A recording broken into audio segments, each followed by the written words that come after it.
Welcome to Jharkhand warrior.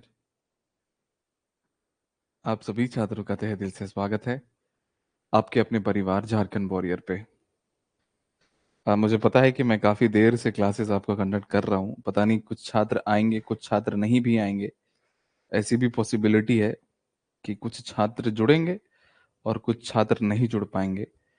तो उसको लेकर के भी सारा डाउट क्लियर हो जाएगा और मैं आपको ये विश्वास दिलाता हूँ कि आज से आपकी क्लासेस ज़रा से भी मिस नहीं होगी और तय समय पर कंप्लीट भी होगा।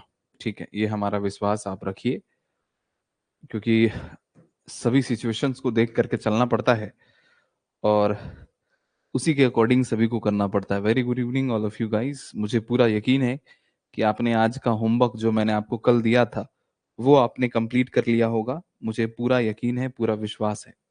ठीक है, तो जितने भी एस्पिरेंट हैं जेटेट को लेकर के, उन सभी बच्चों को बता दूं कि तारीख है आज 3। हमारा पूरा प्रयास होगा कि आपका सिलेबस जल्द से जल्द कंप्लीट करें बहुत अच्छे तरीके से। 2 दिन हमारा डिले हुआ, सीडीपी के क्लासेस में नहीं ले पा रहा था, उसके पीछे रीजन आपके सामने है।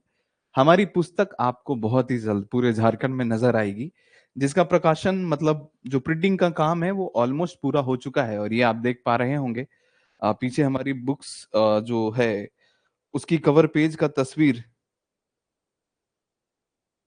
आपको नजर आ रही होगी। अभी सबसे पहले 1 to 5 के लिए हमारी पुस्तक आ जाएगी आपके मार्केट में, ऑल ओवर झारखंड में होगा।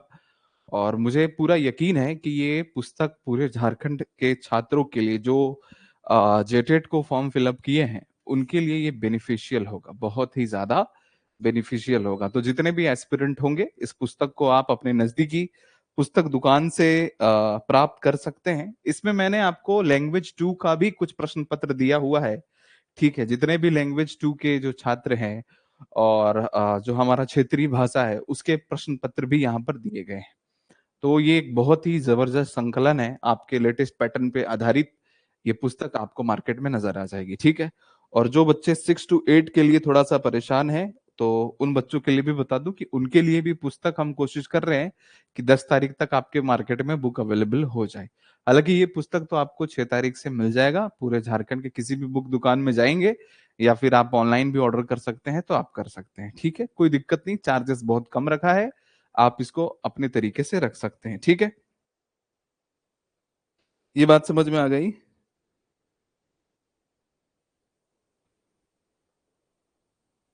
हाँ, और कुछ चीजें पता चली है, जैसे कि ऑफिशियली सिलेबस अभी तक नहीं आया है मार्केट में, तो ऑफिशियली जो सिलेबस आना बाकी है, तो बहुत लोगों ने एप्लीकेशन दिया है विभाग में कि भाई आप सिलेबस के बारे में बताइए, क्या है क्या नहीं है। तो वो सिलेबस भी हो सकता है रिलीज कर सकते हैं। ठीक है, लेकिन फिर भी हमने आपको एक न्यूनतम पाठ्यक्रम पर आधारित ये चीजें हमने करी है।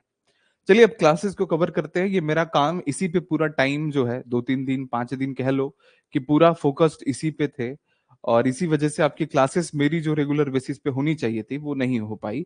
तो 6 to 8 की भी किताबें हमने लिख दी है और 1 to 5 की भी पुस्तकें हमने लिख दी है। ठीक है, प्रत्येक सब्जेक्ट का, साइंस हो या फिर आपका एसएसटी हो, हर कुछ के बारे में हमने यहाँ पर लिख रखा है। तो आप बिल्कुल सही प्लेटफॉर्म में हैं। आपको मतलब इस पुस्तक का दबदबा आपको नजर आएगा हमारे पूरे झारखंड में, तो आपको दिक्कत नहीं होगी। आज हम लोग जो पढ़ने जा रहे हैं वो पढ़ने जा रहे हैं सीडीपी क्लास 2। मैंने नहीं पढ़ाया था तो मैंने सोचा कि मैं आज आप लोगों को रिवीजन एक बार करा दूं। ठीक है, आज हम लोग बाल विकास के क्लासेस को आगे बढ़ा रहे हैं और मैं आपको फिर से इंट्रोड्यूस कर दूं। मेरा नाम रोशन है और आप सभी छात्रों के लिए सीडीपी और एसएसटी की क्लासेस में खुद कंडक्ट करने वाला हूं। और आपको बिल्कुल भी घबराने की जरूरत नहीं है, आप चीजों को अच्छे से समझ पाएंगे। इस क्लास को मैं शुरू करूं उससे पहले मैं एक बार पूछना चाहूंगा कि क्या आपने विकास और वृद्धि को पढ़ लिया है?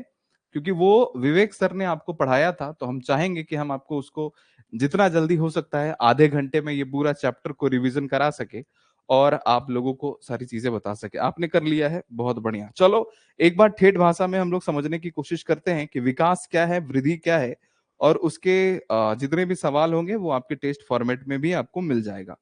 तो सबसे पहले अगर मैं आपसे एक सवाल करूं कि अगर मैं आपसे पूछूं कि बच्चा ये बात बताओ कि विकास जो शब्द है इसका अर्थ क्या है? आपने जरूर देखा होगा विकास और वृद्धि दो शब्द जो कि सिमिलर लगते हैं, जो कि लगते हैं कि एक जैसा है, लेकिन इन दोनों का अर्थ कुछ और है।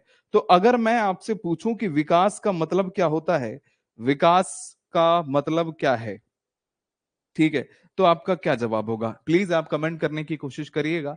देखो, दो चीजें हैं, एक विकास है और एक वृद्धि है। आपने पढ़ रखा है और आपको पढ़ाया भी गया है, तो ऐसा समझिए कि ये एक रिवीजन क्लास है और एक रिवीजन पर्पस से इसको आज हम लोग कंप्लीट करने वाले हैं। कुछ बच्चों ने ये बात बताना शुरू किया, और शुरू कोई कर रहा है कमेंट या नहीं कर रहा है?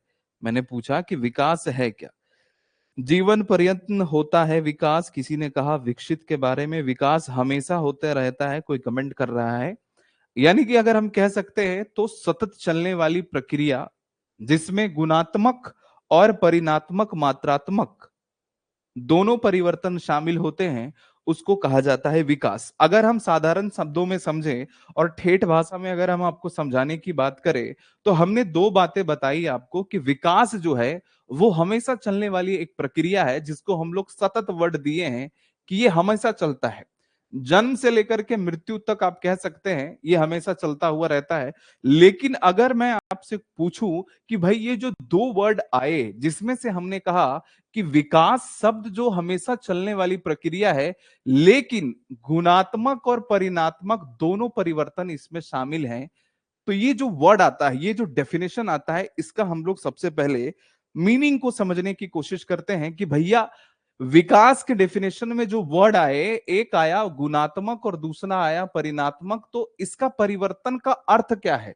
पहला चीज मैं यहां पर लिख रखा है अपने नोट्स में, गुणात्मक परिवर्तन, और दूसरा कहा परिणात्मक परिवर्तन। ठीक है, अब ऐसे समझो, आप ध्यान से समझिएगा कि भाई गुणात्मक परिवर्तन दर्शा रहा है गुण को। ठीक है, क्या दिखा रहा है? गुण को, गुण में होने वाले परिवर्तन को वो दर्शाता है, जिसे हम लोग गुणात्मक परिवर्तन कह सकते हैं। ठीक है, जैसे हम लोग भाषा सीखते हैं किसी भाषा को, तो दिन प्रतिदिन क्या होता है कि हमारी भाषा अक्षी होती चली जाती है, मतलब गंदा से अच्छा, अच्छा से और भी अच्छा। ठीक है, हमारी जो कार्यशैली है वो समय समय पर बदलता रहता है। जैसे पहले हम 4 घंटा पढ़ रहे थे और अब हम 7 घंटा पढ़ने लग गए, तो हमारी जो कार्य करने की जो क्षमता है वो बढ़ने लग गई, वो डेवलप होने लग गया। तो ये हमारा जो कहलाता है वो कहलाता है गुणात्मक परिवर्तन। लेकिन अगर हम बात करें परिणात्मक परिवर्तन के बारे में, तो ये एक क्वांटिटी को दर्शाता है। देखो ध्यान से समझो, मैं पूरी चीजों को अच्छे से समझाऊंगा, 10 बार समझाऊंगा, चीजों को समझ जाओगे। परिणात्मक परिवर्तन का मतलब होता है कि क्वांटिटी में चेंजेस। जैसे अगर हम बात करें, हमारी कार्य करने की जो शैली है, इसको काउंट नहीं किया जा सकता है, ये हमारे गुणों में शामिल है। लेकिन परिणात्मक परिवर्तन में जैसे किसी बच्चे का लंबाई बढ़ जाना, कितना बढ़ गया भाई, उसका वजन बढ़ जाना, भाई पहले 10 किलो था अब 85 किलो का हो गया है, मोटा के गाजर हो गया है, तो ये चीज आप कह सकते हैं कि ये एक परिणात्मक परिवर्तन है। बॉडी के आकार में चेंजेस, यानी कि आकार में परिवर्तन भी क्या है? परिणात्मक परिवर्तन है। मतलब यहां पर क्या हो रहा है कि परिणाम हमें मिल रहे हैं, परिणाम को हम काउंट कर सकते हैं, ऐसे आप समझिएगा इस चीज को। तो ये हो जाता है हमारा परिणात्मक परिवर्तन। कहने का तात्पर्य ये है, जैसे यहां पर वर्ड ही ऐसा आ जा रहा है जिसको हम लोग गुणात्मक परिवर्तन, जिसको हमने कहा गुणों में परिवर्तन की जो हमने बात करी, वो तो हमारा भावनाओं की बात हो रही है, और भावनाओं को हम काउंट नहीं कर सकते, भावना बदलता रहता है। और अगर हम परिणात्मक परिवर्तन की बात करें, तो जैसे कि लंबाई, वजन आदि इत्यादि बहुत कुछ, ठीक है, जिसे हम लोग काउंट कर सकते हैं। तो कहने का तात्पर्य सीधा सा यही मतलब है कि विकास एक सतत विकास प्रक्रिया है, जिसमें गुणात्मक और परिणात्मक दोनों परिवर्तन शामिल होते हैं, दोनों चेंजेस होते हैं। मैं फिर से कह रहा हूं कि ये एक हमेशा चलने वाली प्रक्रिया, जिसमें दो चीजें, क्या? एक तो गुणात्मक परिवर्तन भी होता है और दूसरा परिणात्मक परिवर्तन भी होता है। तो ये हमारा विकास कहलाता है। क्या ये विकास वाली बातें क्लियर हो गई? ये आप लोग समझ में आ गया कि भाई इसका डेफिनेशन तक याद हो जाना चाहिए आपको, और मुझे लगता है कि भाई याद हो गया, यहां तक कोई दिक्कत नहीं है। बोलो, ये विकास वाला जो वर्ड है, विकास वाला जो शब्द है, वो समझ में आ गया आपको? Yes sir. चलिए, मैं एक रिवीजन करा रहा हूं जो कि आप लोगों के लिए बहुत ही खास जरूरी है। ठीक है, चलो, विकास के बारे में अगर हम बात करें, तो विकास कहां से हो रहा है भाई?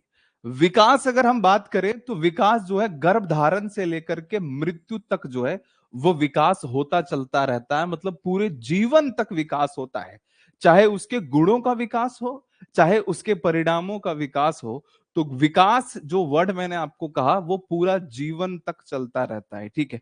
अभी कोई व्यक्ति कुछ और है, मान लो कि मेरा थिंकिंग आपके प्रति कुछ और है, लेकिन आप कुछ साल कुछ महीने के बाद आपका थिंकिंग चेंज हो जाएगा। ये परिवर्तन हो रहे हैं, आपके भावनाओं जो है जो वो चेंज हो रहा है। अब आज आप कह रहे हैं कि नहीं मास्टर बहुत बढ़िया है, ठीक है, कुछ दिन बाद कहोगे अरे कुछ ना पढ़ भाई, फालतू मास्टर एक नंबर के जैसे, ठीक है। तो ये जो आपका गुणात्मक परिवर्तन हो रहा है ना, ये हमेशा चल रहा है। आप अभी जो जो उम्र हो रही है आपकी, उस उम्र में भी आप ये चीजें हो सकते हैं, ठीक है। तो ये चीजें क्या है, ये हमारा पूरा जीवन तक चलने वाली प्रक्रिया है, जो कि गुणात्मक भी है और परिणात्मक भी है, ठीक है। परिणात्मक का सेंस हो गया आकार में परिवर्तन, क्वांटिटी में चेंज, ठीक है, वजन में परिवर्तन, हाइट में परिवर्तन, ठीक है। लेकिन ये क्या कहा मैंने आपको, गुणात्मक भावनाओं के बारे में, ठीक है, समझ में आया। ये चीजें भी समझ में आ गई। चलो अब थोड़ा सा हम डिस्कस करेंगे आपके वृद्धि के बारे में, ठीक है। देखो, विकास के बारे में कहा कि इसमें गुणात्मक भी होता है, परिणात्मक भी होता है, क्लियर हो गया। लेकिन वृद्धि जो वर्ड आया, उसमें सिर्फ और सिर्फ परिणात्मक चेंजेस आते हैं और कुछ नहीं। क्या कहा मैंने आपको, वृद्धि में सिर्फ और सिर्फ परिणात्मक चेंजेस आते हैं, जिसको हम लोग वृद्धि वर्ड टर्म कर सकते हैं, ठीक है। हाँ, जैसे विकास के बारे में हमने कहा कि विकास जो है वो पूरा जीवन भर चलता रहता है, ठीक है। मैं मानता हूं कि विकास जो है वो जीवन भर चलता रहता है। लेकिन वृद्धि के बारे में अगर हम बात करेंगे कि एक समय सीमा के तक ये रुक जाता है। जैसे अगर हम हाइट की ही बात करें, तो कोई आदमी पूरा जिंदगी भर बढ़ते रहेगा क्या, कि एक समय आने के बाद वो रुक जाएगा, रुक जाएगा। तो ऐसे टर्म करना है कि भाई ये जो वृद्धि है वो एक समय तक आने पर ज्यादातर रुक जाता है, और ये सिर्फ परिणात्मक परिवर्तनों से इसमें होता है। तो अगर हम शॉर्ट वे में चीजों को समझे, तो वृद्धि और विकास में यही अंतर है कि वृद्धि अगर हम मतलब विकास की अगर हम बात करें तो इसमें दो चीजें होती हैं, एक तो परिणात्मक चेंजेस और दूसरा गुणात्मक चेंजेस। लेकिन वृद्धि की अगर हम बात करें तो इसमें केवल और केवल किस चेंजेस होगा, कौन सा चेंजेस होगा, तो वो परिणात्मक चेंजेस होगा, ठीक है। यहां पर अगर हम बात करें तो ये शारीरिक के साथ साथ मानसिक चेंजेस भी होता है इसमें, और व्यवहारिक परिवर्तन भी होता है। लेकिन वृद्धि में सिर्फ और सिर्फ शारीरिक परिवर्तन होता है। शारीरिक परिवर्तन मतलब कोई लंबा हो गया, मोटा गया, पतरा गया, ऐसा वाला वर्ड जो है वो आ जाता है हमारा वृद्धि में। तो ये दो डिफरेंसेस आप लोगों को समझ में आ गया, ठीक है। हाँ, ये चीजें आपको समझ में आ गई बहुत अच्छे तरीके से, वेरी गुड। विकास का इसमें केवल आकलन होता है हमारा विकास में, और वृद्धि में संकुचित क्षेत्र का यहां पर। हाँ, सबसे इंपॉर्टेंट बात यह है कि विकास जो है वो निरंतर चलने वाली प्रक्रिया है, और प्रक्रिया में एक समय के बाद ये विराम हो जाता है, जो कि वृद्धि है। एक बार मैं फिर से रिपीट कर रहा हूं, विकास गुणात्मक और परिणात्मक दोनों परिवर्तन होते हैं विकास में, लेकिन वृद्धि में सिर्फ परिणात्मक चीजें विकास होती है। विकास का मतलब सिर्फ शारीरिक विकास से नहीं है, बल्कि मानसिक विकास से भी है, जिससे जुड़ी है गुण। जैसे कि हमने आपको गुणात्मक परिवर्तन के बारे में जो बातें बताई, तो गुण हमारे माइंड में होगा, माइंड के अंदर होगा, हमारे थिंकिंग से होगा, हमारे थॉट से होगा, उसको बोलेंगे हम गुणात्मक चेंजेस। लेकिन वृद्धि जिसमें सिर्फ परिणात्मक है, तो वो परिणाम को दर्शाता है, जैसे कि हमारे बॉडी का हाइट, हमारे बॉडी का वेट, ये सारी चीजें। तो मुझे लगता है कि विकास और वृद्धि में अब कोई भी डाउट नहीं बचा होगा, और अगर किसी बच्चे को नहीं समझ में आया तो कमेंट कीजिएगा, हम तीसरा बार समझा देंगे। बिल्कुल, अगर आपको नहीं समझ में आया होगा तो प्लीज यहां पर कमेंट किया जाए कि सर हमको नहीं समझ में आया। इतनी बात तो क्लियर है भाई, क्लियर है, बहुत बढ़िया, बहुत बढ़िया आशिका जी। चलो शाबाश, इतनी बात कवर हो गई। अब हम बात करते हैं बाल विकास की प्रमुख अवस्थाएं के बारे में। हम लोग चाइल्ड डेवलपमेंट पढ़ रहे हैं, विकास तो पढ़ रहे हैं, लेकिन चाइल्ड डेवलपमेंट के बारे में पढ़ रहे हैं। तो भाई बाल विकास के कुछ अवस्थाएं हैं, जैसे हम अपना ही एग्जाम्पल दे, हम लोग पहले छोटे हुए करते थे, फिर ताइतू ताइतू करके बड़ा होने चल गए, फिर खेलने कूदने लग गए, फिर हम लोग और बड़ा हो गए, उसके बाद अभी और बड़ा हो गए, ठीक है, इसके बाद बुढ़ा जाएंगे तो वो वाला बचल है अभी, लेकिन अभी तक जो है यहां तक है हम लोग, ठीक है। तो क्या क्या अवस्थाएं हैं, क्या क्या स्टेजेस हैं बाल विकास का, अगर हम शारीरिक विकास की ही बात करें या फिर हम उसके मानसिक विकास के बारे में ही बात करें, तो जनरली चाइल्ड डेवलपमेंट में हम लोग को पढ़ना है कि बच्चों का जो विकास हो रहा है वो किस तरीके से हो रहा है, चाहे वो मानसिक हो, जैसे पहले बच्चा बोलता है मम्मी मम पिएंगे, बुतरू बोलता है कि नहीं, फिर धीरे धीरे वो आ जाता है पानी में, फिर जो है सो चलते रहता है, ये डेवलपमेंट, ये मानसिक विकास हो रहा है, ठीक है। पहले जो है डगमग डगमग चलता है, फिर जो है वो स्ट्रेट चलता है, वो बॉडी का विकास हो रहा है, वो शारीरिक विकास हो रहा है, और जनरली हम लोग को सीडीपी में यही चीज तो पढ़ना है, ठीक है, कि ये भैया ये चीज है क्या, ये है क्या, ठीक है। हाँ, तो ये स्टेजेस के बारे में आप लोग को जानना है। अब आप कहेंगे सर हम लोग टीचर बन रहे हैं, तो हम लोग जनरली जो है वो पढ़ क्या रहे हैं सर, बच्चों के बारे में पढ़ रहे हैं, इसका मतलब क्या, भाई यही चीज तो सीखना है कि आपको जानना है, जब आप टीचर बनेंगे तो बच्चों के उम्र के हिसाब से, चूंकि आप बनेंगे टीचर 1 to 5 का और 6 to 8 का, तो आप उनके गतिविधियों को समझने के लिए ये चीजें एग्जामिनर चाहता है कि आप इसके बारे में जाने, कि ये बच्चा अगर इस क्षेत्र में कमजोर है तो आप इस चीज को पता कर सकते हैं कि भैया उसमें कौन सा विकास हो रहा है, आप उसको कैसे हैंडल करके पढ़ा सकते हैं। समझ में आया मेरी बात? जी सर, समझ में आ गया। तो स्टेजेस क्या क्या हो सकते हैं, इसको याद रखना हमें बहुत ज्यादा जरूरी है कि बाल विकास के क्या क्या स्टेजेस हो सकते हैं, बाल विकास की अवस्था। तो यहां पर कुछ अवस्थाएं प्रमुख रूप से दी गई हैं, जिसमें से पहला है शैशवावस्था, शैशवावस्था, उसके बाद पूर्व बाल अवस्था, उसके बाद आ जाता है उत्तर बाल अवस्था, उसके बाद है किशोरावस्था। अब यहां पर याद रखने वाली बात सबसे पहले ये होगी कि भैया शैशव व्यवस्था किसको बोलेंगे। शैशवा अवस्था के बारे में अगर हम बात करें तो जिसकी उम्र 0 से 2 वर्ष हो उसको हम लोग कहेंगे शैशवावस्था। क्लियर है? ये चीजें तो याद रखनी है। उसके बाद हम बाल अवस्था, पूर्व बाल्यावस्था हम उसको कहेंगे जिसकी उम्र 2 से 6 वर्ष हो। ठीक है जी सर। और हम उत्तर बाल्यावस्था हम उसको कहेंगे जिसकी उम्र क्या हो, 6 से 12 वर्ष हो। समझ में आया? Yes sir. और किशोरा अवस्था हम उसको कहेंगे जिसकी उम्र 12 से 18 वर्ष हो, उसको हम कहेंगे किशोरावस्था। तो सबसे पहले आपको ये और ये दिक्कत करेगा, तो सबसे पहले हम आपको यहां पर याद कराते हुए चलते हैं कि बाबू 0 से 2 वर्ष को हम लोग शैशवावस्था कहते हैं, शैशवावस्था। ठीक है, ये चीजें आपने याद कर लिया, वेल डन, बहुत अच्छी बात है, ये हमें याद भी हो गया। अब हम कहेंगे कि भैया किशोरा अवस्था किसको कहेंगे, तो ये भी हमें याद हो गया कि किशोरा अवस्था हम उस अवस्था को कहेंगे जहां पे बालक की उम्र 12 से 18 वर्ष हो। तो ये दोनों हमें याद हो गया, बच गया क्या, एक पूर्व बाल अवस्था और दूसरा उत्तर बाल अवस्था। तो पूर्व बाल अवस्था, चूंकि 0 से 2 आप ये याद रख लिया, तो 2 से 6 आप कहेंगे पूर्व बाल अवस्था, और 6 से 12 आप कहेंगे क्या चीज, उत्तर बाल अवस्था। समझ में आया? पहले ऊपर वाला याद किया हमने, फिर हमने नीचे वाला याद किया, और फिर ये दोनों हमने याद कर लिया, तो ये चीजें भी क्लियर हो गई। तो ये है हमारा बाल विकास की प्रमुख अवस्थाएं, और इसे हमें याद रखना होगा, क्योंकि एग्जामिनेशंस में जो है वो अलग अलग सवाल पूछे जाते हैं। अब इसके अलग अलग रूप हो सकते हैं, अलग अलग, कोई बोलेगा कि नहीं ये भी अवस्था होता है, तो बहुत सारे मनोवैज्ञानिक के अलग अलग मत हैं, कोई कुछ बोल रहा है, कोई कुछ बोल रहा है, जिसको हम लोग आगे जो है उसको पढ़ने की कोशिश करेंगे। समझ में आया? जी सर। तो ये चीजें पहले याद करो, मैं तो यही कहूंगा कि यहीं पर याद करिए। जब हमने सीटेट को निकालने की चाहत रखी है और जब मैंने आपको कहा है कि मैं आपको टॉपर बनाऊंगा तो बनाऊंगा, ठीक है, तो ये पहली चीजें याद रखिए आप लोग। याद हो गया ये फंडा? यहां तक याद हो गया? क्लियर है तानी? Very good.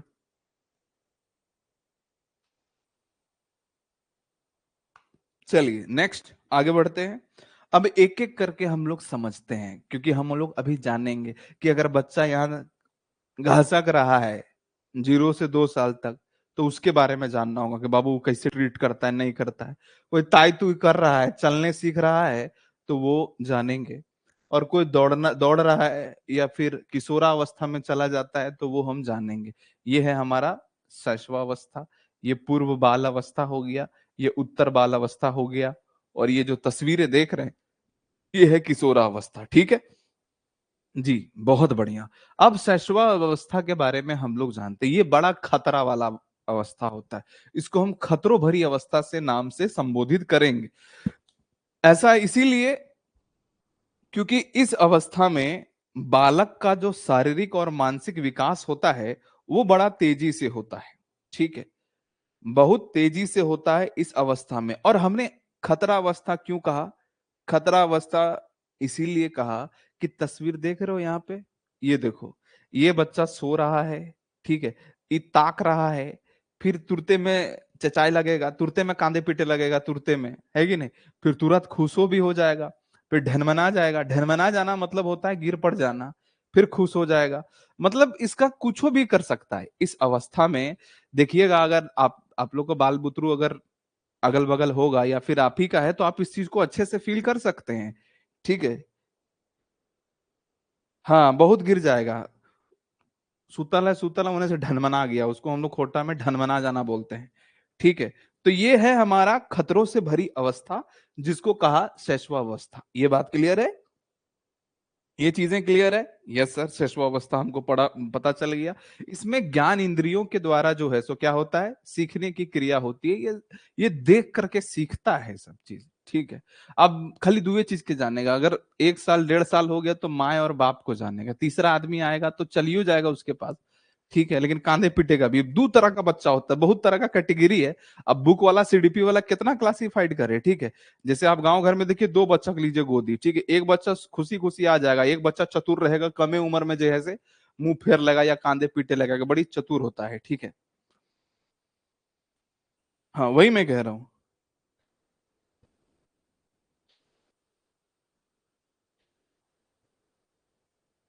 जी। अब ये हो गया हमारा। अब आ जाते हैं पूर्व बाल अवस्था में, ठीक है? जिसको 2 से 6 वर्ष के लिए कहा, ठीक है? यहां पर बच्चा क्या होता है, मतलब कि वर्ष 2 से लेकर के 6 तक बच्चा खिलौना से खेलेगा एकदम। उसको झूलना में लगा दीजिए और आराम से कोई खिलौना टांग दीजिए, तो उसको देख करके उसका दिमाग जो है ना थोड़ा सा विकसित हो जाता है। वो सोचता है कि है कौन चीज, उसको देखते रहेगा। नहीं समझे? इसको टुकुर-टुक वो दिमाग लगाना शुरू कर देगा। जब छोटा बच्चा रहेगा तो थोड़ी उसको खेलेगा, उसको कुछ पता नहीं चलेगा, उसको फेंक-फाक देगा वो। लेकिन जैसे ही 2 साल हो जाता है, पूर्व बाल अवस्था की अगर हम बात करें, तो वहाँ पर वो लॉजिक लगाने लगेगा। आज तो हम देखते हैं कि दूसरा साल के बच्चा भी मोबाइल देखता है, ठीक है? अगर बगल में अगर कोई भाई-बहन अगर देख रहा है या कुछ सीख रहा है, तो उसमें भी क्या करेगा, वो मोबाइल झाँक के देखते रहेगा। वही तो बोले, अब मोबाइल टिपत रहेगा एकदम, टिप देखिए ये लोग। तस्वीर हम यहाँ पर दिए हैं, देखिए ये लोग खेल रहा है। 2 से 6 साल वर्ष के हम बात में हम करें, ठीक है? व्यवहार में इसमें अगर हम बात करें कि ये सीखता है नकल करके। इसको 2 से 6 साल के बच्चों को ये नकल करके सीखता है, हमने इसीलिए लिखा है क्योंकि आप इसको जैसा सिखाइएगा, ठीक है, वैसा सीखिएगा। अब अगर बच्चा झारखंड में जन्म लिया है तो खोरठा अगर उसका परिवार में सब कोई बोल रहा है तो खोरटे सीखेगा, मैया गे बप्पा हो, यही सीखेगा, ठीक है? वो सीखता है नकल करके। अब अंग्रेज अगर सोचो कि उन लोग इंग्लिश थोड़ी सिखाया जाता है बच्चा, जैसे हम लोग यहाँ पर है भारत में, तो हम अंग्रेजी भाषा सीखना पड़ता है कि किताब लिए, स्पोकन किए, दुनियादारी सब किए, लेकिन वहां मॉम डैड शुरू से चलता है। तो वो वहां वैसे ही सीखते हैं, तो ये लोग नकल करके सीखते हैं। उनको बार बार उसको बताया जाता है गोदी में लेके, बाबू ले तो पापा है, पापा है। आपने भी तोतला बनना पड़ता है कि नहीं? तुम्हारी मम्मी है, बोलो माँ।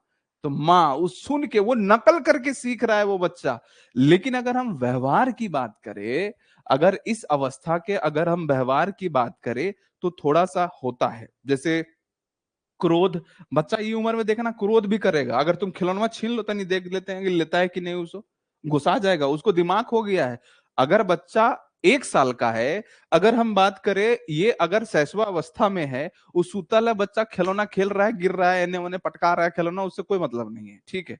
इन्हें उन्हें पटका रहा है खिलौना, अब उसको छीन भी लोगे तो कोई दिक्कत नहीं है। लेकिन जैसे ही वो अगर कह सकते हो कि भैया अगर वो पूर्व बाल अवस्था में गया, खिलौना छीन के दिखाओ तनी, ठीक है, अगर बुद्धि हो जाएगा, कांधे पीटे लगेगा वो, ठीक है, उसको डर भय सब चीज लगने लगेगा। हाँ, यही तो मैं कह रहा हूं। जी हाँ, उसको दुख भी होगा, उसको छीन के दिखाओ तो नहीं, मम्मी पापा के गोदिया से लेके दिखाओ, तो तुरते में जैसे कांधे पीटे लगेगा। वो कांद के जो है ना, कांदना मतलब समझते हो, रोना होता है। वो रो करके वो बच्चा क्या करेगा, वो रो करके ही अपना जो है सो प्रकट कर देगा कि नहीं हम तो गोदी में नहीं जाएंगे, जाओ।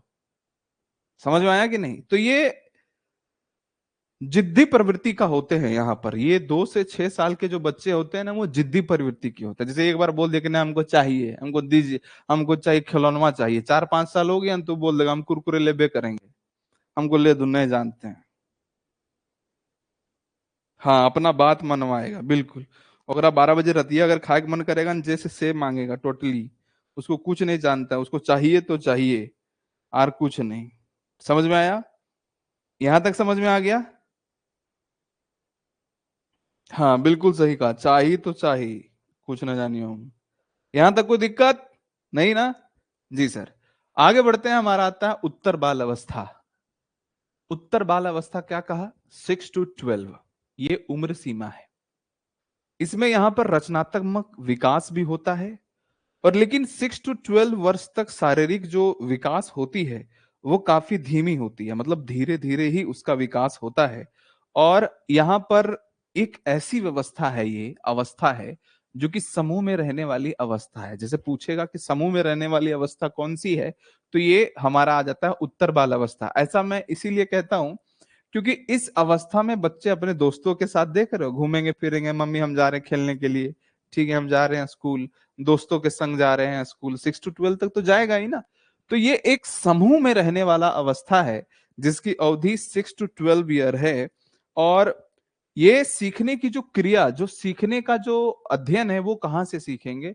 वो स्कूल जाते हैं तो विद्यालय से सीखेंगे, अपने आस पड़ोस जो है समाज से सीखेंगे। देखो समाज का रोल बहुत होता है, आगे आपको समाज वाला बात पढ़ना है, लेकिन मैं आपको पहले ही बता दे रहा हूं कि हमारे समाज का रोल किसी भी बच्चे के विकास में जरूरी होता है। जैसे विकास देखो, इसीलिए मैं कहता हूं कि भाई अगर बच्चा को शुरू से सही जगह पर रखा जाए, सही पारिवारिक परिवेश मिले या सही समाज मिले, तो वो बच्चा उसी तरीके से जो है सो सीखेगा। आप कितना भी पारिवारिक माहौल अच्छा रखिए, आप बच्चों को अच्छी अच्छी शिक्षा दीजिए, लेकिन बच्चा अगर उस समाज में गया जहां पर नकारात्मक बातें बोल रही हैं, है कि नहीं? अब जैसे बगल में जो है सो कोई खैनी खा रहा है, ठीक है, कि हाँ, तो वो बच्चा जरूर दिमाग लगाएगा कि वो है कौन चीज, उस फिर समझेगा कि खैनी गलत चीज है या सही चीज है, वो तो बात की बात है, लेकिन उसके बारे में जरूर सोचेगा।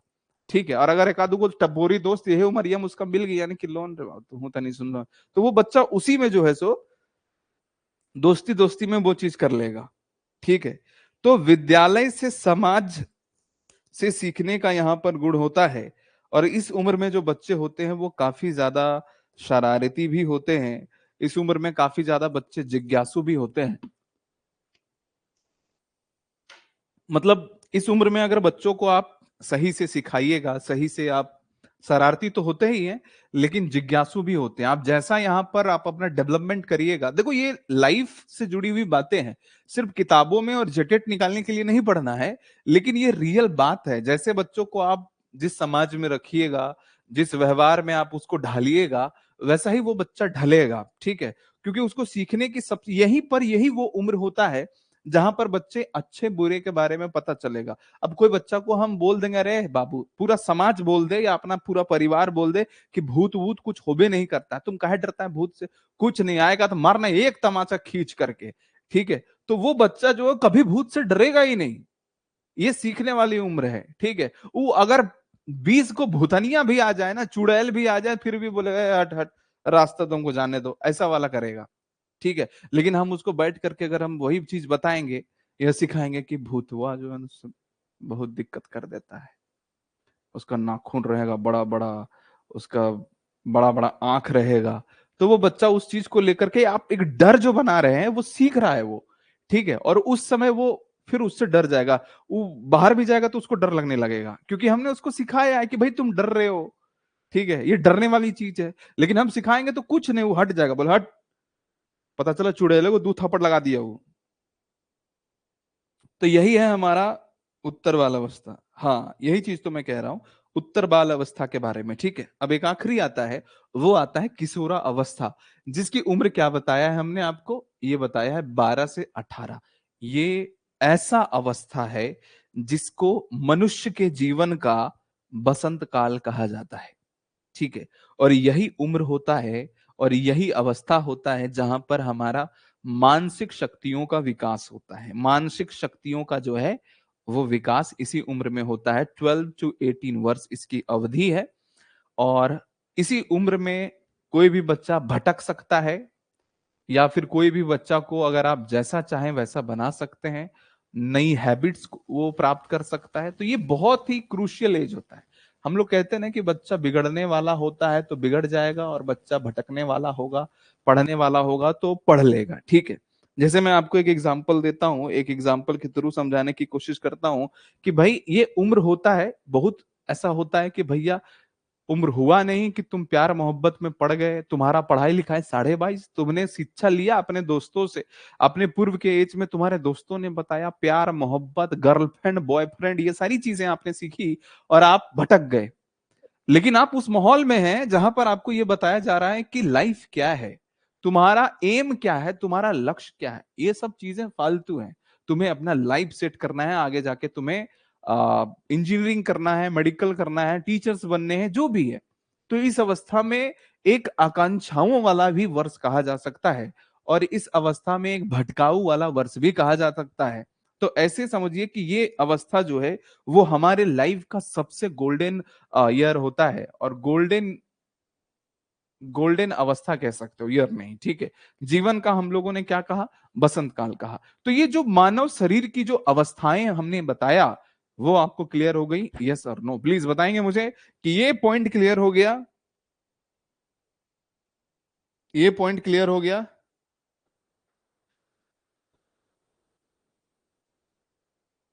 अच्छे से समझ में आ रहा है सभी को, या फिर दिक्कत आ रही है? अच्छा, किसी को दिक्कत आए ना तो फिर मुझे प्लीज बताइएगा कि सर मुझे ना समझ में नहीं आ रहा है, ठीक है।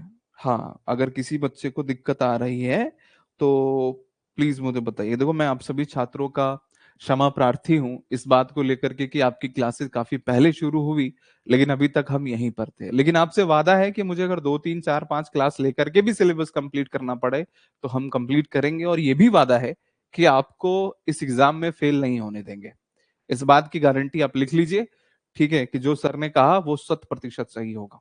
आपकी एग्जाम सितंबर में है ना, उससे पहले हम आपको कितनी दफा रिवीजन करा देंगे आप खुद बिलीव नहीं करेंगे। तो इस चीज के लिए आप थोड़ा सा मुझे एडजस्ट कर लीजिएगा कि हाँ सर 2 3 दिन आप लोगों ने थोड़ा सा ये किया है सर आपने। तो क्या करूं भाई, बहुत सारे टेंशन होते हैं। देखो, मैं अपनी बात भी बताऊं तो इस प्लेटफॉर्म का एक ऑनर होने के नाते, एक मालिक होने के नाते बहुत सारे वर्क होते हैं।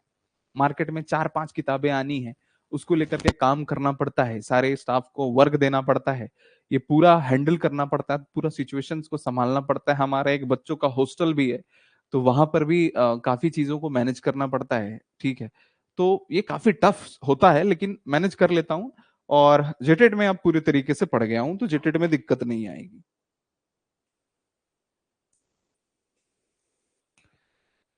हाँ बिल्कुल।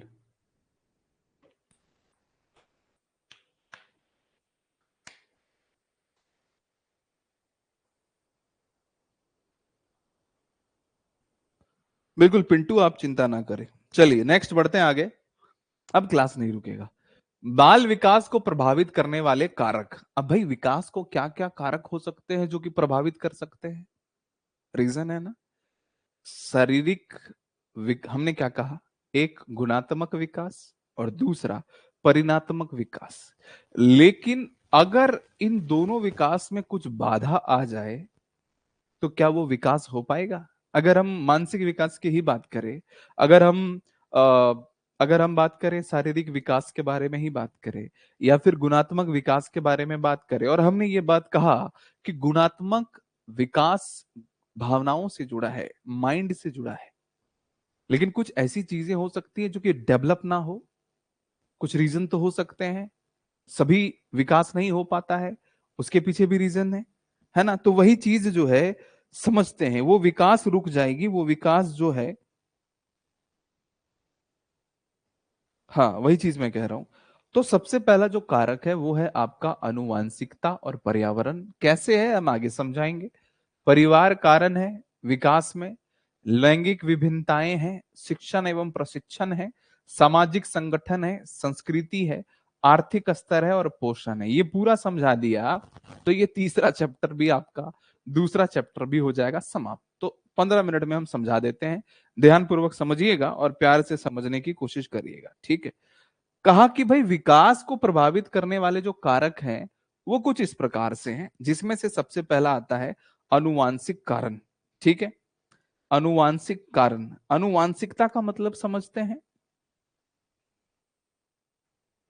अनुवांशिकता के बारे में आप समझते हैं। अगर मैं आपको कहूं अनुवांशिकता के बारे में तो आप क्या समझते हैं, प्लीज यहां पर कमेंट करने की कोशिश करेंगे। बात कर लेंगे नायक, हम आप लोगों को बहुत जल्द एक पर्सनल नंबर भी देंगे जिससे हमारी बातें आपसे डायरेक्ट होंगी, ठीक है। मतलब मैं आपको अगर, देखो मैं इंग्लिश नहीं पूछ रहा हूं कुमारी सुप्रिया जी, मैं आपसे पूछ रहा हूं कि ये अनुवांशिकता है क्या। पीढ़ी दर पीढ़ी, बहुत अच्छा कांति किरण जी, बहुत बढ़िया। Genetic issue, well done Rinki. जो गुण हमें फादर और मदर से मिलता है, और एक बच्चे ने कहा कि पीढ़ी दर पीढ़ी जो मिलने वाला है वही, जैसे अनुवांशिकता अगर हमने कहा तो ऐसे समझिए कि ये हमारे दादा दादी हो गए, ये हमारे नाना नानी हो गए, ऐसे समझो, ये हमारे माता पिता हो गए और ये हम हो गए, ठीक है। तो ये जो हमें परिवार से जो चीजें मिली, अनुवांशिकता, मान लो कि ऐसे समझो, इसको दूसरे भाषा में समझाते हैं कि किसी के माता पिता को कुछ बीमारियां हैं और वही बीमारी बच्चों को हो गया, जन्म से पूर्व होता ही है, जन्म लिया और वही बीमारी सेम। तो ये एक जेनेटिक्स प्रॉब्लम है कि हाँ उसके पिता को ये बीमारी थी और उस बच्चे को भी हो गया। तो अगर वो बीमारी उस पिता को थी और उस बच्चे को अगर हो जा रहा है, तो कहीं ना कहीं उस बीमारी के कारण उसके विकास में जो है वो बाधा बन रहा है। समझ में आया मेरी बात। उस विकास में वो क्या हो रहा है, बाधा बन रहा है। वो विकास जो चलना चाहिए, जो कि हेल्दी बच्चा का जो विकास होता है एक बहुत अच्छे तरीके से जो चल रहा है, वो चलना चाहिए, वो नहीं हो पाता है। ये समझ रहे हैं आप जी सर। विकास जो है वो रुक जाता है, वो उस तरीके से चल नहीं पाता है, जो ये सबसे बड़ा कारण है, ठीक है। अब किसी को ये अनुवांशिकता प्रभाव कहते हैं। तो अगर आपके एग्जाम में पूछा जाएगा कि क्या बच्चों के विकास में अनुवांशिक का प्रभाव पड़ता है, तो आपका जवाब क्या होगा, यस और नो, जल्दी से कमेंट करो। अगर हम कहे कि अनुवांशिक विकास क्या बच्चों के विकास में पड़ता है, तो आप क्या कहेंगे। बिल्कुल डेफिनेटली आप कहेंगे कि यस सर पड़ता तो है, ये विकास उसका प्रभाव तो पड़ता है, बहुत बढ़िया। उसी प्रकार अगर हम बात करें हमारे समाज की या हमारे वातावरण की, तो उसका भी प्रभाव हमारे बच्चों को पड़ता है। अब कहेंगे कैसे सर, भैया जिस वातावरण में जो रहेगा वही सीखेगा ने। आपको मान लीजिए पड़ोसी में आपका गाली गलौज हो रहा है, लड़ाई झगड़ा हो रहा है, तो बच्चा सुनेगा तो सीखेगा नहीं। उस वातावरण में अगर रहा कि पड़ोसिया लड़ रहा है और गालियां दे रहा है, तो वही तो सीखेगा। तो कहीं ना कहीं उसका विकास तो गलत हो रहा है। तो वो समाज का भी प्रभाव पड़ता है, ठीक है, उस वातावरण का प्रभाव पड़ता है, ठीक है। तो उसी के तरीके से होता है। हाँ वही तो मैं आपको समझा रहा हूं। तो कहने का मतलब है कि अनुवांशिकता और पर्यावरण जो है वो एक क्या है, ये एक बाल विकास को प्रभावित करने वाले कारण हैं। समझ में आ गया जी सर। अब परिवार, अब मैंने आपको पहले भी समझाया और आज भी समझा रहा हूं कि परिवार का योगदान ये भी बहुत बड़ा है। बच्चों में पालन पोषण और उनके मनोविज्ञान एवं सामाजिक विकास के तरीकों को निर्धारण करने में परिवार का सबसे गहरा विकास प्रभाव पड़ता है। एक प्यार करने वाला परिवार बच्चों को मजबूत सामाजिक और पारस्परिक कौशल बनाता है। ठीक है। अब परिवार ही में अगर कोई बच्चा को बापे जो है सो मार रहा है थप्पड़ थप्पड़ जो है सो, बचपन से क्या सीख रहा है वो? माँ बाप उस पर ध्यान नहीं दे रहे, वो इधर उधर चल जा रहा है, क्या सीख रहा है? तो सबसे बड़ा रोल अदा जो करता है वो करता है फैमिली, चाहे वो पिता हो, माता हो, दादाजी हो, दादी जी हो। तो ये फैमिली जो है ये भी एक कारक है बच्चे के विकास का। चाहे वो विकास गुणात्मक ही क्यों ना हो, परिणात्मक अगर नहीं भी होता है तो भी हम कहेंगे गुणात्मक प्रभाव तो होगा ही ना उसके विकास में। अब जैसे अगर हम परिणात्मक प्रभाव का भी एग्जांपल देते हैं कि कोई परिवार है, देखो ये चीज नहीं कि मैं किसी को बोल रहा हूं, मैं एक मजाकिया मूड में बोल रहा हूं, तो अपने ऊपर कोई मत लेना, ठीक है? कि अरे हम वो तो यह तरीक करते हैं, ऐसा कुछ भी हम आपको पहले बोल देते हैं। जैसे फिल्म में नहीं बोलता है कि ये जो कथन है वो एक काल्पनिक है, किसी का अगर नाम मैच हो जाए या कुछ हो जाए तो उसको मजाक मूड में लेना है। तो उसी तरीके से यहाँ पर भी मैं वही बातें कह रहा हूँ, ठीक है? तो क्या होता है कि किसी फैमिली में मान लीजिए कि वो बच्चा को गुणात्मक वाली बात बता दिया कि भाई जैसा वो सिखाएंगे वैसा वो सीखेगा, लेकिन परिणात्मक में क्या हो सकता है? अब दिन भर बच्चा को जो भर भर कटोरा जो है सो दिन भर में 20 बार आप खिलाते रहिएगा, दाल मखना मुर्गा मछली, ले बाबू खाते जो, तो परिमाणात्मक विकास कहीं ना कहीं जो है सो थोड़ा होगा। जहां वजन होना चाहिए कम, वहां हो जाएगा वजन ज्यादा, ठीक है? तो ये परिवार का बहुत बड़ा रोल है, ठीक है? परिवार का, फैमिली का बहुत बड़ा रोल अदा होता है, ठीक है? ये सारी चीजें आप समझेंगे। नेक्स्ट आ जाता है हमारा लैंगिक विभिन्नताएं, ठीक है? ये भी एक कारक है। कारक कैसे कहेंगे विकास में? ये आप कारक कैसे कहेंगे? हाँ, लड़के लड़कियां की तुलना में लंबे और शारीरिक रूप से मजबूत होते हैं, लेकिन लड़कियां किशोरावस्था के दौरान लड़कों की तुलना में तेजी से परिपक्व होते हैं।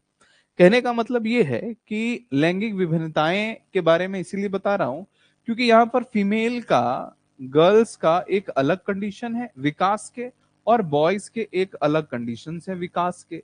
हम बात कर रहे हैं उसके विकास पर चर्चा हो रही है ना, चाहे वो गुणात्मक हो या परिणात्मक, लेकिन चर्चा क्या कर रहे हैं? विकास के।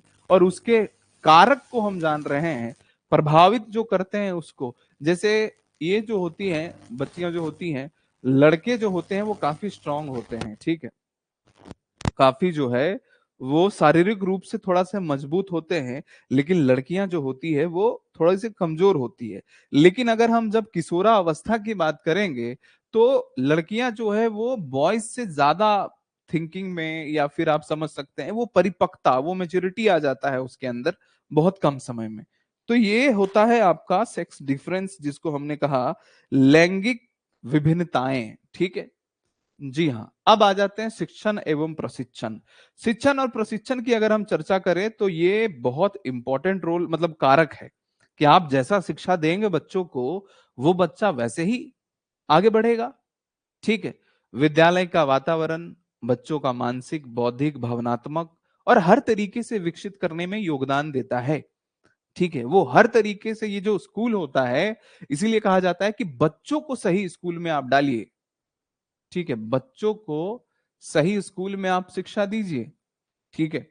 बच्चों को अगर आप सही स्कूल में शिक्षा देंगे तो आपके बच्चे भी जो है वो सही शिक्षा पाएंगे।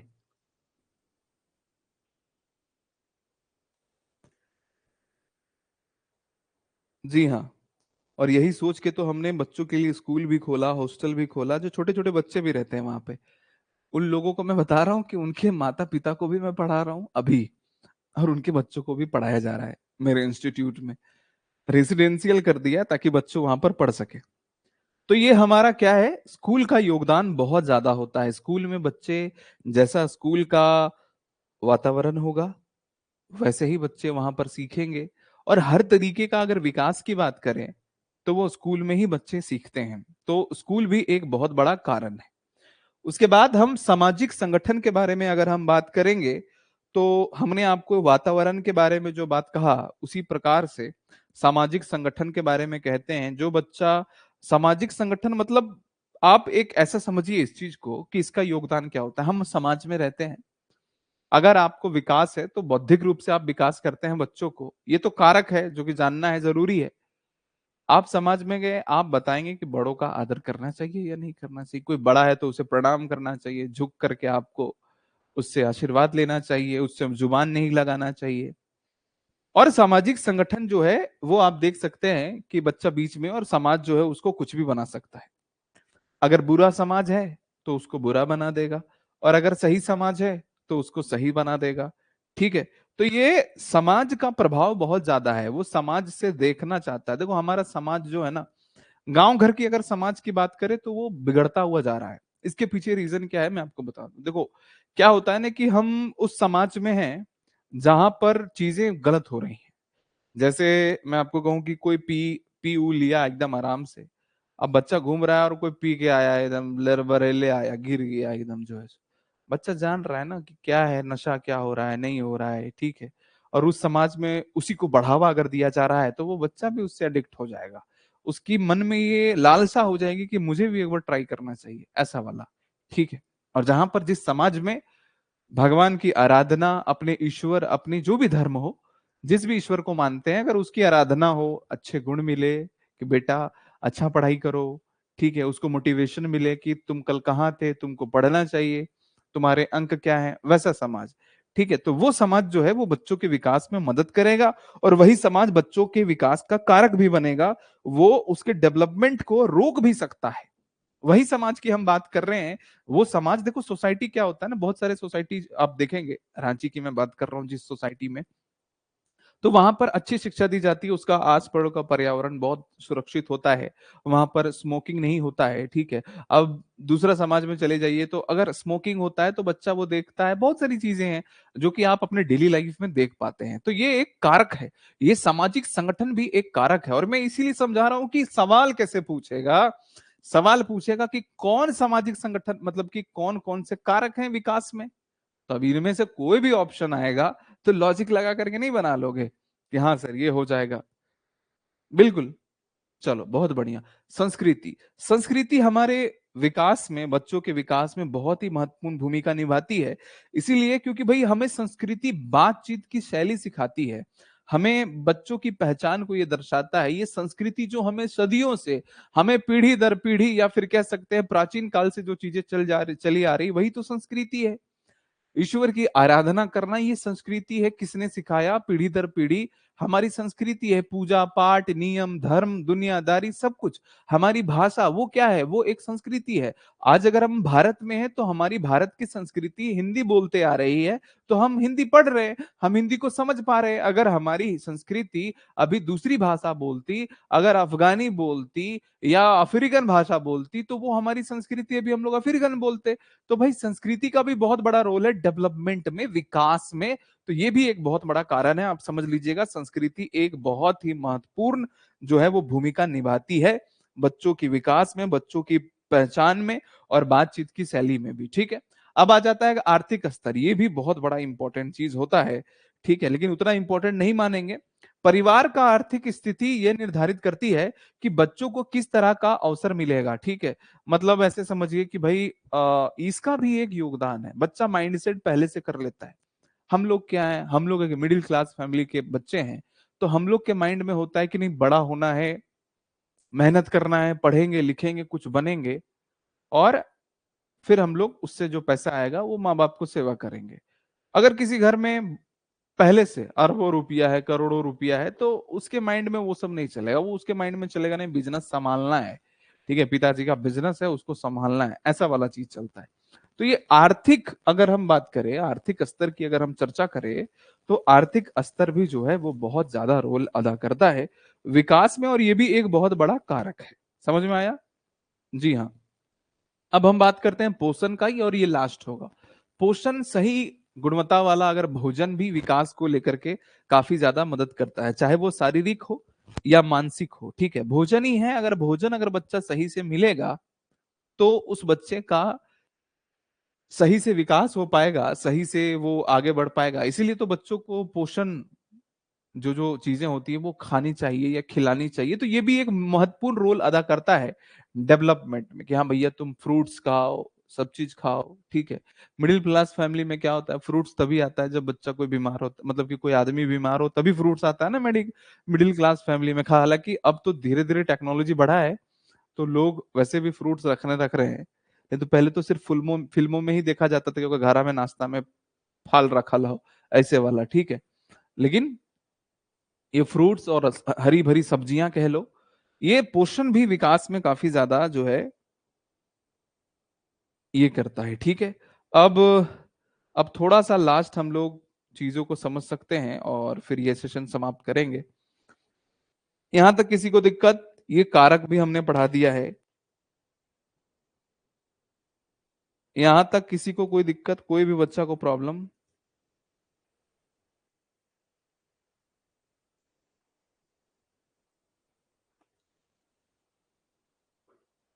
No sir.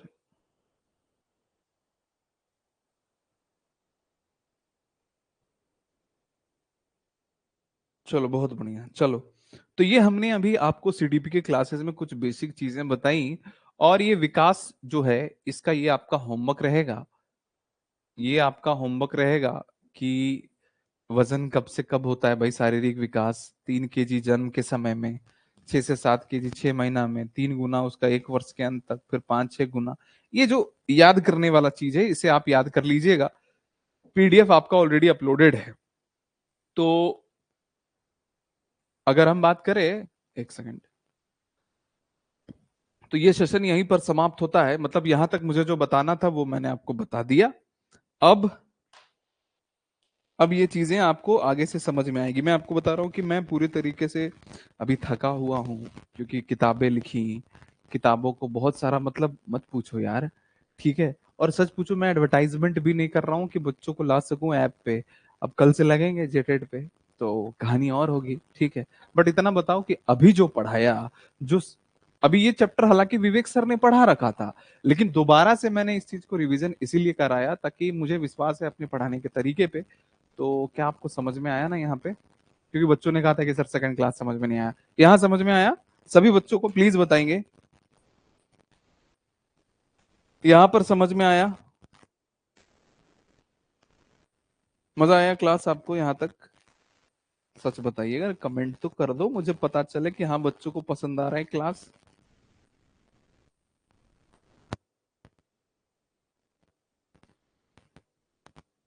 चलो ठीक है। तो बहुत बढ़िया, बहुत बढ़िया, आप लोग ऐसे ही पढ़िए, और कल से हम कोशिश करेंगे कि और भी अच्छे तरीके से समझ में आया। दुमका में कब आएगा नहीं आएगा सब चीज हम बता देंगे, ठीक है। आज का यही होमवर्क रहेगा, बाकी होमवर्क आपके टेलीग्राम पे हम प्रोवाइड कर देंगे, आप टेलीग्राम से चीजों को पढ़ सकते हैं, ठीक है। उम्मीद करता हूँ आज का सेशन यही है। आज से शुरुआत कर रहे हैं जेटेट का एक ओरिजिनल दमखम वाला क्लास। वादा है आपसे कि, देखो मैं वादा तो अभी नहीं करूंगा, मतलब टाइम नहीं बताऊंगा, लेकिन कोशिश है कि भाई बहुत ही बेहतरीन तरीके से बच्चों को पढ़ाया जाए। और आप एक सही संस्थान से जुड़े हुए हैं, और एक ऐसा संस्थान जो झारखंड का सबसे विश्वसनीय संस्थान है, आप देख पा रहे होंगे। और ये संस्थान आपको आपकी मंजिल तक लेकर के जाएगा। याद रखिएगा, मैं अकेला ही काफी हूं आपको आपकी मंजिल तक पहुंचाने के लिए, ठीक है। चलिए बहुत बहुत शुक्रिया। अगर ये चैप्टर पूरा पढ़ लेना, ठीक है। ये चैप्टर जो है बहुत अच्छे तरीके से पढ़ लीजिएगा। टेस्ट होगा सुप्रिया, आपको चिंता नहीं करना है डियर। जिन बच्चों को दिक्कत लग रहा है, आपको बिल्कुल भी परेशान नहीं होना है। आप लोग इंतजार करिए, और मतलब कल से मिलते हैं एक नए टाइम, ठीक है। बस आपसे एक रिक्वेस्ट होगा, उसको एडजस्ट कर लेना कि भाई मेरी क्लास जो है ना, वो थोड़ा टाइम इधर उधर हो रहा है, तो कल परसों तक एडजस्ट कर लो। कल भी एक क्लास ले लेंगे, कभी भी दिन में ले लेंगे, संडे है तो कल मुझे बहुत सारे और भी काम करने होते हैं, लेकिन कभी भी मतलब 2 बजे 3 बजे ऐसा कभी भी आपका क्लास ले लेंगे सीडीपी का, ठीक है। तीसरा क्लास, 2 चैप्टर खत्म हो गए, तीसरा क्लास में हम जाएंगे, और तीसरा क्लास में होपफुली 3-4 चैप्टर खत्म कर दे, ठीक है। तो चलेगा, ठीक है आपको हाँ बिल्कुल बिल्कुल। टेलीग्राम पे रहिएगा ताकि आपको पता चल सके कि सर कितने बजे क्लास लेंगे। टेलीग्राम पे रहिएगा जरूर से, झारखंड वॉरियर टेलीग्राम ग्रुप, वहां पर, ठीक है। बाकी पुस्तक आ रही है बॉस, नजदीकी किताब घर में जाएंगे और ले लेंगे, कब आएगी बता देंगे जल्द। बहुत बहुत शुक्रिया आप सभी का। सो शुभ रात्रि गाइस, आप लोगों का बहुत बहुत धन्यवाद। मिलते हैं अगले क्लास में, थैंक यू सो मच।